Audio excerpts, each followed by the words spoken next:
Hello and welcome back to Record of the Ear. I'm your host Ryan Lark, and this is a podcast where I shout my opinions into the void about whatever album I've been listening to that week, because I have no one else to talk to about it with. So that's why I made a podcast.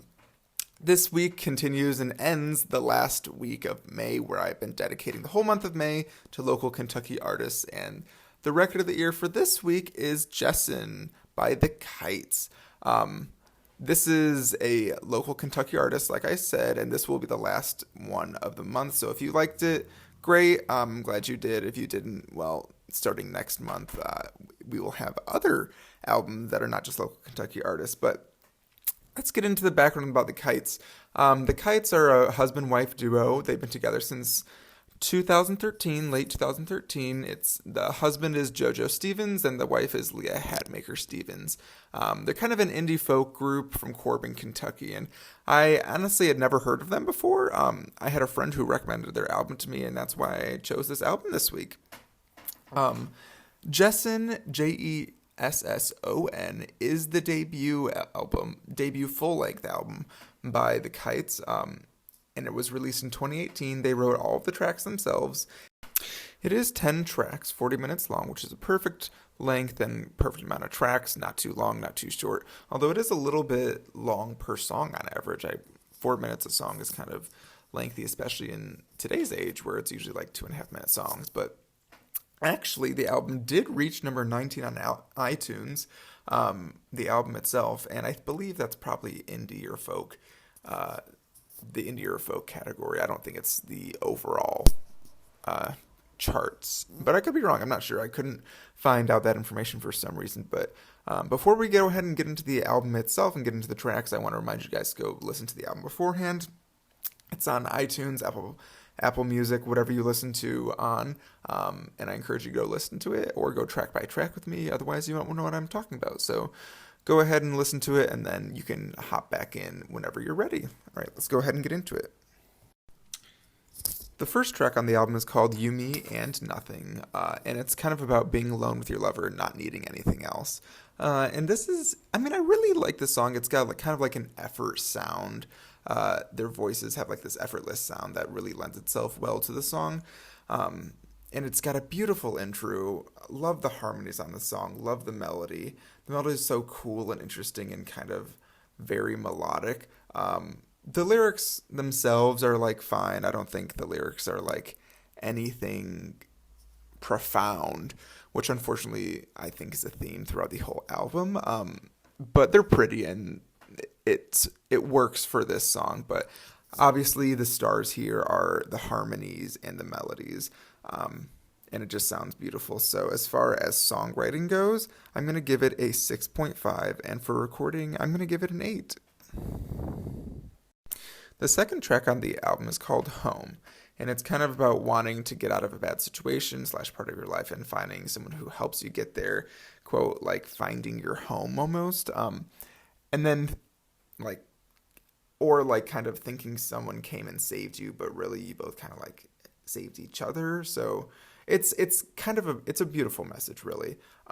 Even though I don't love the whole someone saved me narrative, I think it's pretty because it's in actuality they think the other person saved them, but really they saved each other, quote unquote, because they're helping each other. And that's a message that I really enjoy, is helping each other to get to a better place. And they kind of have these back and forth lyrics where they're kind of saying the same thing, but you know that they are each saying it to themselves realistically, and you learn from that they're helping each other, which is really beautiful and lyrically probably one of the better songs on the album, honestly. I really like the guitar part here. They've got a lot of cool guitar parts all throughout these tracks that I really like, but I really like Home's in particular, and it's kind of got like a really eerie intro that I like. It's just a very interesting song. So as far as songwriting goes, I'm going to give it a 7, and for recording, I'm going to give it a 7 as well. The third track on the album is called No Place Like Home, as opposed to Home, which is track number 2. So track number 3 is kind of about what the name suggests is how home is always your favorite place to be, and that is also with your partner because that's where they are. And it actually is the first track to start with Leah instead of JoJo singing, which is kind of a nice change of pace. Again, I really like the guitar part on here. The melody's good. I like the melody. I don't think it's incredible, but the lyrics, simple, kind of simple. They're fine. I'm not exactly wowed by the lyrics by any means, but they are fine. I don't know. I can't criticize them too much.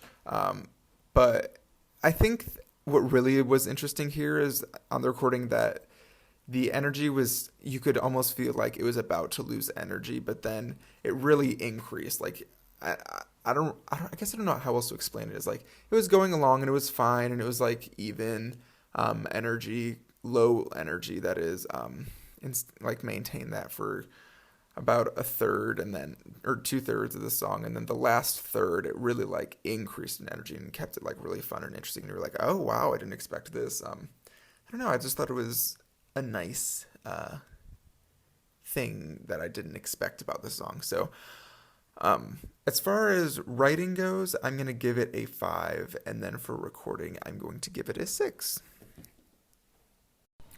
The fourth track on the album is called Stolen. It's kind of about always falling in love all over again with the person you're with, and that kind of constant state of like passion and bliss almost, which I don't particularly love because from a cynic's point of view, it's a little unrealistic. But I get the sentiment, obviously. I think it's a really cool, eerie background melody that I think is so interesting in juxtaposition with the lyrics, which are very positive and loving with heavy imagery of like loving images. And I think just when they sing together, it sounds so interesting and intense on this song. It's just really cool melodically. Do a really good job with that here. So as far as songwriting goes, I'm going to give it a 7.5. And for recording, I'm going to give it an 8. The fifth track on the album is called Now, and it's kind of about feeling like you will always love someone and not wanting to be with anyone else. There's a delay to the start of this song, which is kind of the eeriness that I was talking about before in the intro of what was that track?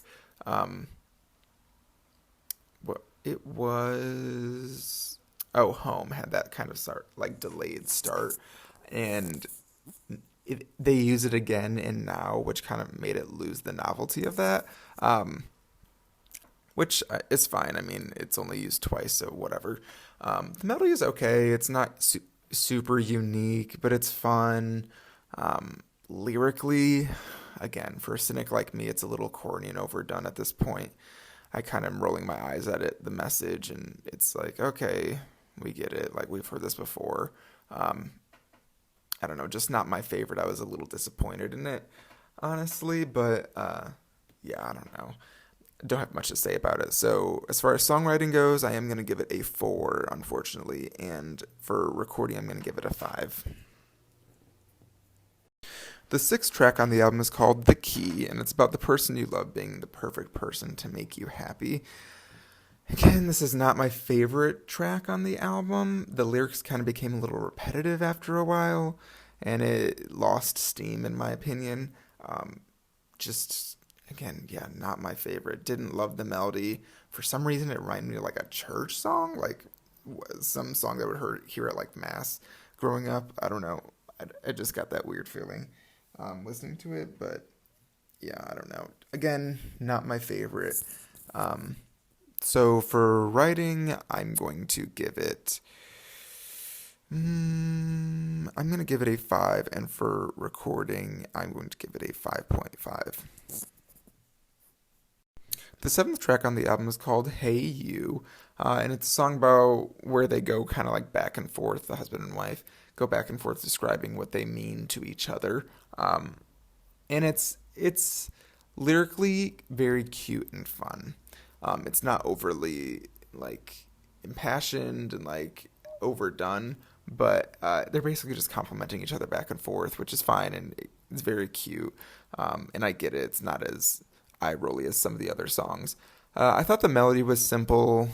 It's fine.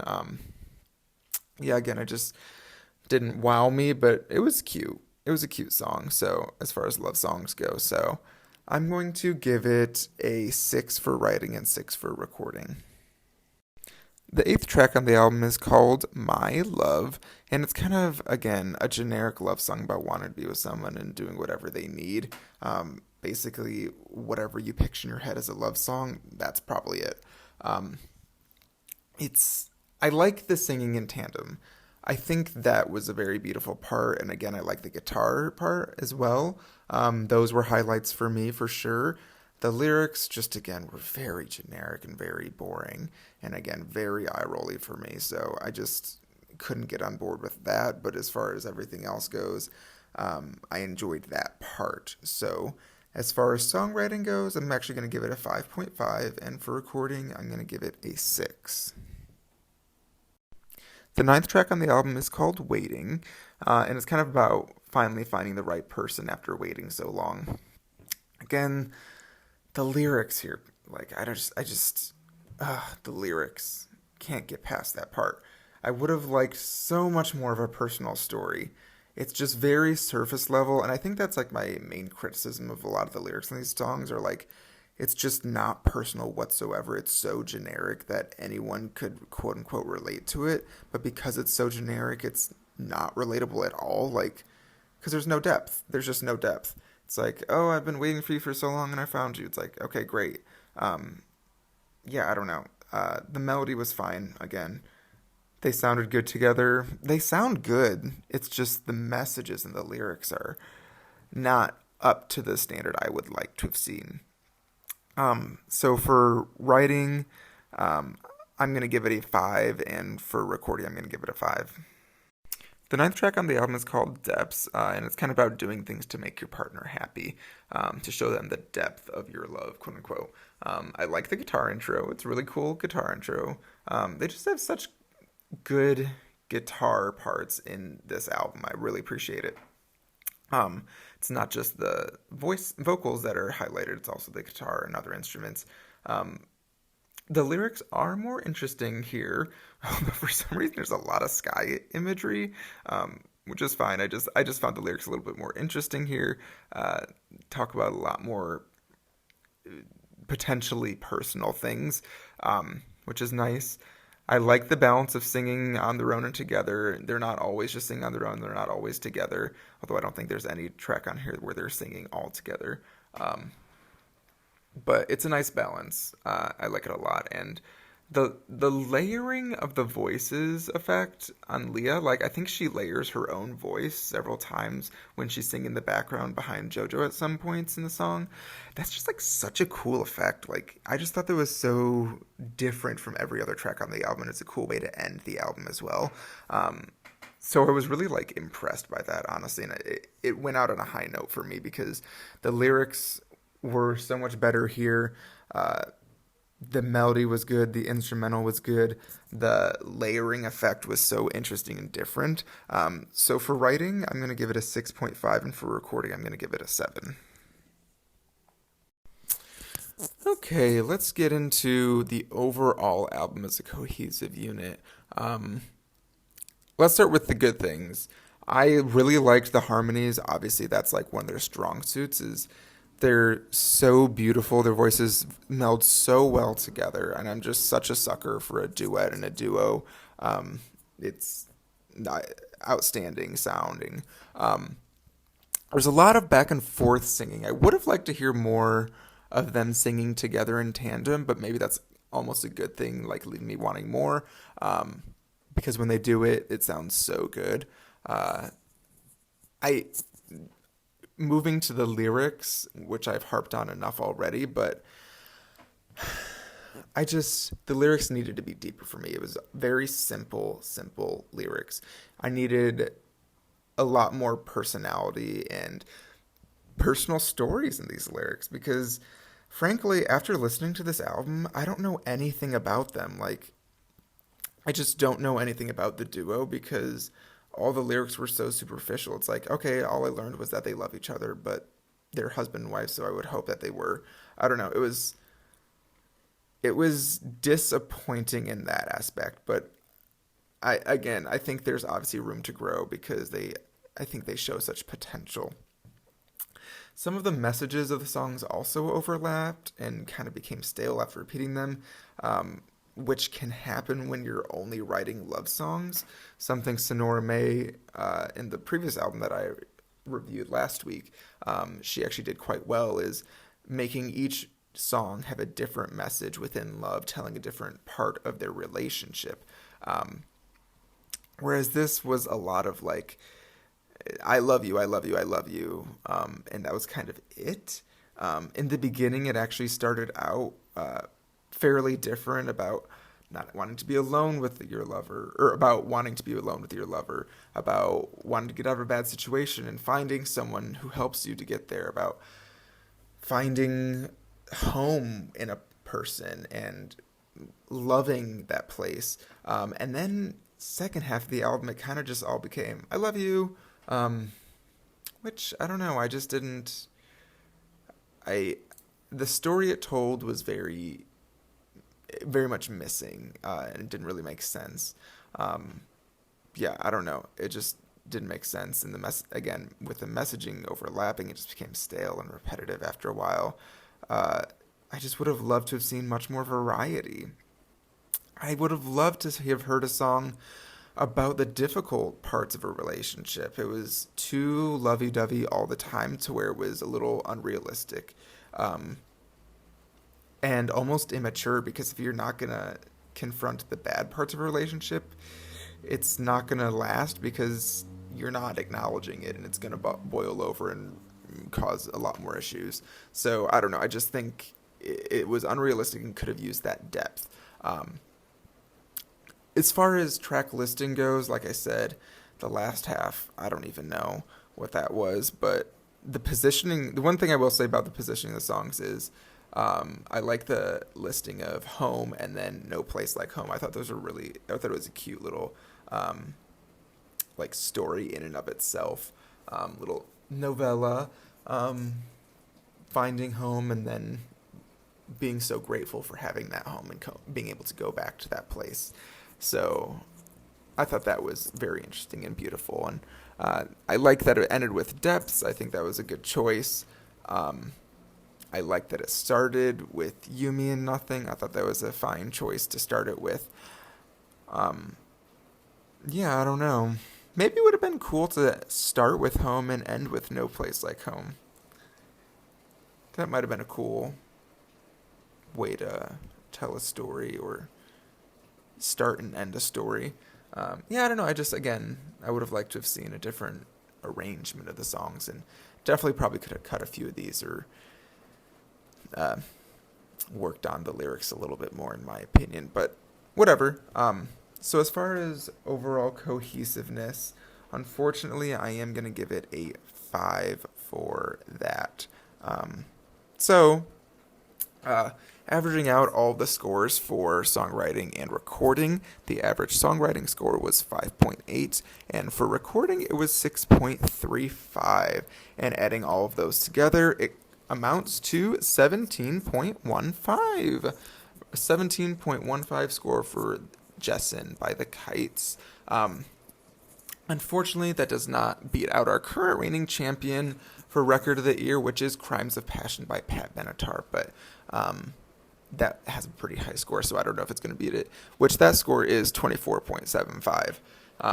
Just as a reminder, which I definitely recommend you go listen to that episode, and I definitely recommend you listen to the album because it is an absolutely fantastic album, as well as Jesson is.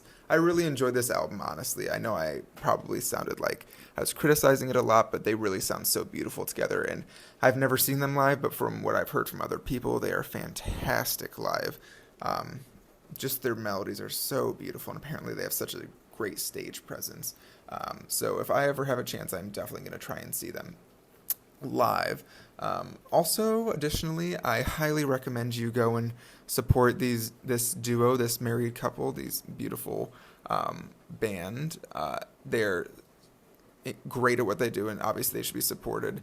In addition to listening to them on Spotify or Apple Music, please go out and purchase their music if you have the means to do so on iTunes. I don't think they have any hard copies for sale on their website, but feel free to go check it out and see if if they are touring near you. They do tour all over the country, I believe. So maybe they're coming to a city near you soon, once things open up a little more. But yeah, I mean, like I said, you should support I've said it a million times, but like, just please support your local artists specifically, because they don't usually have as much of a financial backing as some of these bigger artists. So it is more important to support them by buying their music instead of streaming, because streaming pays nothing.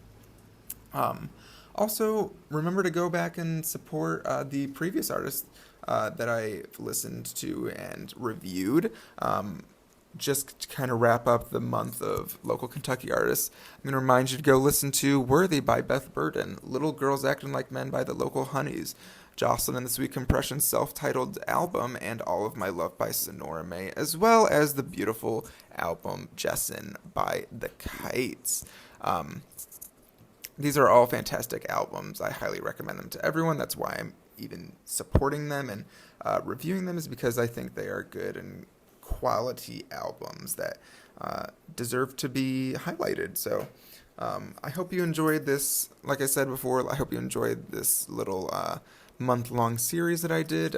Otherwise, we will be back to normal after this. But feel free to go ahead and leave a 5-star review on Apple Podcasts. I would appreciate it very much. If you leave a 5-star review there, you would be one of my favorite listeners. Number one of maybe 3 listeners, probably. So that would be wonderful, and that is a ranking that I know you would just absolutely love to be. So please go ahead and leave a 5-star review on Apple Podcasts. Also, follow me on Record of the Ear Podcast on, why can't I never think of the word Instagram? I always want to say iTunes. Record of the Ear Podcast on Instagram. That is year without the Y. Yeah, I'm always there posting about the artists that I'm reviewing. Sometimes I link to their music and give you little snippets in the stories and stuff. So it's a good way to just hear it and see if you are interested in listening to that album. So feel free to reach out to me on there if you have any opinions. Comment on the post that I put for each record that I'm reviewing, and you can just tell me your opinions there. And I'd love to hear them, because again, I have no one else to talk to about these. So any feedback shouting back to me from the void would be much appreciated, because let's be honest, I'm just screaming into a microphone. So that would be great. Please follow me there. Again, review on Apple iTunes. And until then, have a great rest of your week. I'll see you next Monday. Bye.